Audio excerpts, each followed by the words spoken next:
AI Teeth Segmentation. It will automatically finish the AI segmentation of the teeth. So you can see it is very fast.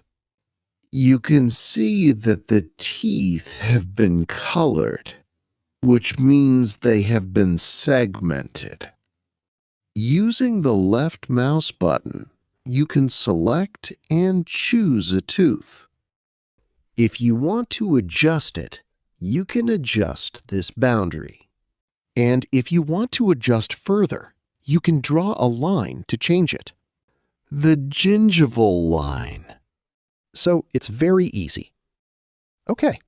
But if you just want to do the bonding, there's no problem. You don't need to adjust the details. You don't need to. Delete. Okay.